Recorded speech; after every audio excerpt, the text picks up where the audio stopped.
কম দামে উন্নত মানের শস্য বীজ বলতেই মালদার রথবাড়ি এলাকার এক কৃষি বীজের দোকান।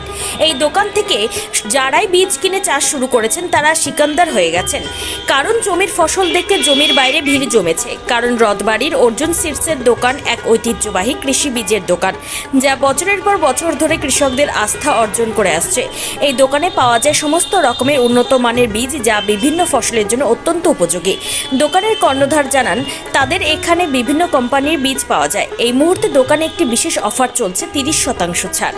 এই ছাড়ের সুযোগ নিয়ে কৃষকরা উন্নত মানের বীজ আরও সাশ্রয়ী দামে পেতে পারবেন। এখানে বীজের দাম শুরু মাত্র 10 টাকা থেকে, যা সকলের সাধ্যের মধ্যে। বেগুন, কুমড়ো, লঙ্কা, বাঁধাকপি এবং নানান শাকের বীজ ছাড়াও অন্যান্য ফসলের বীজের বিশাল সংগ্রহ রয়েছে। তবে আর দেরি না করে আজই চলে আসুন মালদার রথবাড়ির অর্জুন সিডসের দোকানে। মনে রাখবেন, 30% ছাড় থাকছে খুব অল্প সময়ের জন্য।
এত দূর থেকে এখানে কি কারণে এত দূর থেকে এখানে? এখানে সুযোগ সুবিধা মাঠের পাওয়া যায়, সুলভ মূল্যে বীজ পাওয়া যায়।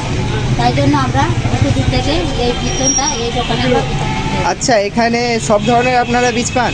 হ্যাঁ, পাই। হ্যাঁ, আমরা যে বলতে চাই গরিব দুঃখী যে মানুষরা আছে, যে এখানে সুলভ মূল্যে বীজ পাওয়া যায়, তারা আরও উন্নতি হোক, যে এই দোকান থেকে আরও বীজ। নমস্কার, আমি গৌরব ব্যানার্জি, প্রোপাইটার অর্জুন বীজ ভান্ডার। আমাদের দোকান রথবাড়ি ওভারব্রিজের নিচে অবস্থিত, গোবিন্দ হোটেলের উল্টো দিকে। আমাদের দোকানে আপনারা সমস্ত কোম্পানি, নামি দামি কোম্পানির বীজ সুলভ মূল্যে পাবেন। এবং এখন আমাদের দোকানে অফার চলছে 30% ডিসকাউন্ট। তো প্রিয় কৃষক বন্ধুগণ, আপনারা যারাই বীজ করতে চাইছেন, ভালো কোম্পানির বীজ লাগাতে চাইছেন, উন্নতি করতে চাইছেন, আসুন আমাদের দোকানে যোগাযোগ করুন। আমাদের কাছে সিনজেন্টা, সেমিনিস, সাকাতা, নামদারি, চক্র সব কোম্পানিরই বীজ পেয়ে যাবেন এবং আমাদের কাছে দামটা কিছুটা হলেও কম পাবেন। আপনাদের এখানে সব থেকে কম আর সব থেকে হাইয়েস্ট বীজটা আমরা 10 টাকা থেকে শুরু করে, আপনি যদি চান যে আমি 1 লাখ টাকার মাল নেব, সব রকমই আপনি পাবেন, খুচরো পাইকারি সব রকমই পাবেন। নতুন বছরে আমি সমস্ত মালদাবাসীদের এবং আমাদের প্রিয় কৃষক বন্ধুদের আন্তরিক প্রীতি শুভেচ্ছা জানাই। তাদের সারা বছর ভালো কাটুক, তারা আরও উন্নতি করুক।